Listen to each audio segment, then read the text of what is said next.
Tauratna geus ditahrif, Injilna geus ditahrif. Ulah langsungkan Al-Quran anu asli. Ieu teh khusus ka Kangjeng Nabi Muhammad sallallahu alaihi wasallam. Umumna jeung urang sebagai penegak hukum, jaksana, hakimna, ustadna, kiaina ulah nyalahgunakeun hukum lamun hayang bener. Sebab bahayana ka ditu wa man lam yahkum bima anzalallah faulaika humul wa man lam yahkum bima anzalallah faulaika humuz wa man lam yahkum bima anzalallah faulaika humul fasiqun, kafir, zalim, fasik. Aya hakim mutuskeun hukum teh sesuai jeung Al-Qur'anul Karim, fasik, zalim, kafir.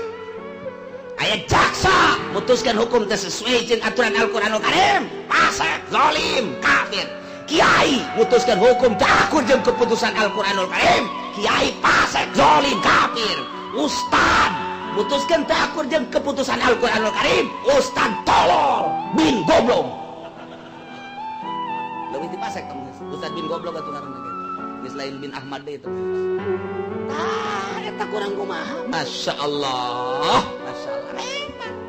Kuari mutuskan hukum salah, menang duit, ngenahan, modar sia. Di akhirat digangang sia ku malaikat zamannya. Sa itu hakim Tangerang. Sa itu jaksa Tangerang. Deres namanya nama jahat ngenahan ka itu sa kiai. Emang kunaon? Nu baheula ngahalalkeun kredit teh eta. Ya.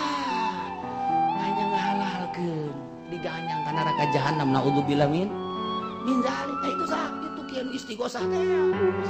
Ya.